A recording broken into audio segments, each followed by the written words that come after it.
Now for the next part, next set of countries about their analysis going into the World Cup, I would start with England. England, oh man, what a team, what a player. We have just players ruling across all the lineup. We see the number one, number 11, everyone can bat, and most of them can bowl too. It's just a lovely mix. They are a really strong contingent heading into this World Cup. Ben Stokes 180 recently against the series against New Zealand. Oh man, that is a knock for the ages. Really great to see Stokesy back. Not a good sign for the other teams, but really good sign for England. And then Butler, Bairstow, Root has been selected for the Island series to get his form back. That'll be keen to see how he performs. And then it just keeps on going. Malan has been revelation. Top of the order, scoring hundreds for fun, 80s, 70s against New Zealand series. He's just like, oh man, ODI cricketer, I'm just gonna smack them. He has his own time, he takes his own time, he plays beautifully. There's nothing more to say about the England squad. The bowlers are standing up. Chris Wokes, Gus Atkinson, the new star in, Mark Ward, just Adil Rashid for that matter. There are a lot of players who can really win them games from any facet of the game. Like you think, oh, England are going to be out in this game. They just can come back because of the batting, of their bowling. Really strong team to reckon with. And as we all know, India, they have been playing IPL for so many years. Bairstow, Stokes, Chris Wokes for that matter. They all know how the Indian pitches will play in the upcoming World Cup, and oh man, it's gonna be fun. And I'm telling you, if these people play their baseball approach here as well, watch out. Really do watch out because Indian pitches are going to be batting friendly this time. As we all know, ICC have told the BCI to make batting friendly pitches. So watch out for them. It's going to be really fun and entertaining cricket. For my part, they're going to get a 9.3 out of 10 for going into the World Cup. Next team is New Zealand, against whom they had a series with. New Zealand, the Black Caps, I would, honest opinion, they are not as strong as the 2019 World Cup which we saw. They did get back few of the regulars. They got back Nisham and Bolt, who are not part of the central contract. But man, I don't think New Zealand will be in the top four. It's a bold prediction, but I don't see them in the top four this year in the World Cup. The only reason is because Tom Latham, Darren Mitchell, they are just playing in parts. They're not consistent enough to win games back to back to back. They're just playing in parts, and also the injury to Kane Williamson. I'm not sure whether he played the first 2-3 games of the tournament for New Zealand. So that's a major setback because of his skills as he possesses as a captain and also as a player. And also since he's returning from such a massive injury, how will he perform once he's back is also a question to watch out. He has no game time. He's been only practicing a bit in the nets and a bit in the home, as you have seen his videos. Gonna be interesting to see.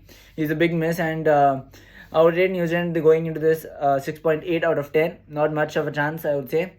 It'll be interesting to see. The only reason is we saw how one-sided the one-day internationals were in England. I mean, for a side to be demolished like that doesn't show their true worth heading into the World Cup. I mean, now of course, there is a series against Bangladesh, but even though they might win there, it depends on how they win it. If they win by comprehensive margin, okay, we can say, okay, they might have a chance of getting because the subcontinent conditions is really good. But if this is a narrow victory, I don't see them because Bangladesh, as I said, they are not a very strong team heading into the World Cup, but you never know, the Tigers. So, yeah, it'll be really fun to see how New Zealand perform. I'm rating them, as I said, 7.2. Okay, so the next team is South Africa. Okay, so basically South Africa, I personally also don't know how they're going to perform. Man, they're not consistent. They just come up one day and be like, okay, I'm going to play my best cricket. Next they're like, oh man, I don't want to play. I'm not interested. They really have a very mixed bag. The way they perform, their players stand up whenever they want. They don't perform in the clutch matches. They lost to Netherlands last year in the World Cup, which was a knockout game for them, and they got knocked out. This time they come from behind to defeat the Australian ODI series and win to surprise everyone, in fact, including me. Mad scenes, man. Absolute mad scenes. Klaasen, of course, is a star player heading into the World Cup for them. Miller is there, Temba Bavuma, Quinton de Kock is playing his last World Cup. Quite sad to see him retire so early. Quite debatable as well. Why is he doing so? But that's for another day. So they have good bowling. Nokia, Rabada, Tabraiz Shamsi. I think he's there in the squad as well in the mix. So Maharaj, Keshav Maharaj has been an all-rounder basically. So yeah, they do have a mixed bag, and just because of their win against Australia in the series and how they came back to win 3 games in a row, I'm going to rate them a 7.8. I think they are peaking at the right time. Aiden Markram is coming to really good form for them as well. They are peaking at the right time as a team, and they do look as a squad to reckon with going into the World Cup. We have seen many such blistering and attacking performance from them in the IPL from the South African players, and the pitches here will be no different. It will be batting friendly and conducive for them. So exciting times for South Africa. But I'm not. They can be in the top four. They can also finish eighth. Basically, that's what they're such a good team to finish in top four. But they also perform in sometimes in such a poor manner that they can fall down. But that's just a team like how they are. But I really like them as a team. I don't know what you call about it, but they're a team to watch. They're a nice team to watch to play cricket when they are in full flow. I really like how the players stand up and perform on their own. It's a really good thing to watch. Now the last team of this World Cup, which we all missed, is Australia. Australia are strong, dominant. They are a fighting team. They don't give up from any situation. And the best example of this was against South Africa. Labuschagne in the first ODI took the game from nowhere to everywhere for Australia. They were literally almost, I think, 120 for 6 or 7, and they were chasing around 220 to win. The 100 runs he made, and he lost partners, but he still won the game with around 2 wickets, I think, left, or 2 or 3 wickets left, and they made him win. That just shows Australia's fighting spirit. If you guys remember Steve Smith's throw, which was really good in India, one time he got the run out of Jadeja, I think. They can change moments like this. They know how to come back in the game, so just their never die attitude is too good to watch. And this might be the last time we see few other veterans, David Warner, Stephen Smith, play in the World Cup. Quite emotional because a lot of teams are saying that main star players play a last time a World Cup in India as well generally. So it's great to see the World Cup happening in India for them to leave and go into the next part of their career. But yeah, Australia as a team, strong. Their bowling lineup is really good as well.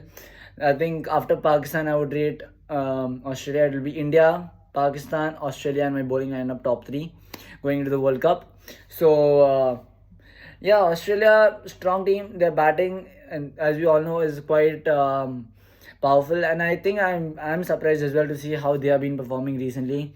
They're playing a very attacking brand of ODI cricket. They don't of the usually say okay, first 10 overs will be a bit more of a test cricket type. Just see how the bowlers and take the next 40. Australia don't care. They just go from ball number 1 against we saw in the South African series. I was following the scores. Just from ball number 1, Maro just hit. Connects or no, doesn't matter, just hit.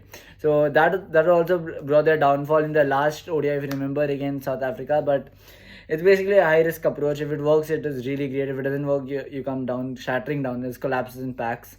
So really feel they should go and do the proper ODI format where you see the first 10 overs out and then come back and then take the 40 overs, because that's the proper way to play cricket, man. I mean, there's no fun from ball number 1 you hit in 300 balls innings you have from ball 1 if you start hitting. Doesn't make sense. You don't want to see a team collapse of 150, 160 in the World Cup. It makes the game no fun. So personally, I would feel Australia, though they're a strong team, maybe a bit of more smart cricket will really help them to do well in this World Cup. I would give them an 8 out of 10 heading into the World Cup. Probably a 9 as well, depending if they play sensibly. So that's it, guys. All the 10 team analysis have been done finally. It was the longest video I know this time around, but I think it was worth it because it's been a long wait as well. And I wanted to come with something which is more practical, because heading into the World Cup, we want to know about each detailed analysis. So I've come up with this video about the team's analysis from my point of view, where they can be or where they lack and how they can perform the World Cup. But all in all, no disrespect to any team. All 10 teams which have been selected for this World Cup have come from their own strength and their own merit. It's not easy to get the top 10 out of various sub-qualifiers, Asia qualifier, Africa qualifier, Europe qualifier, global qualifier. It's not easy to get the final 10.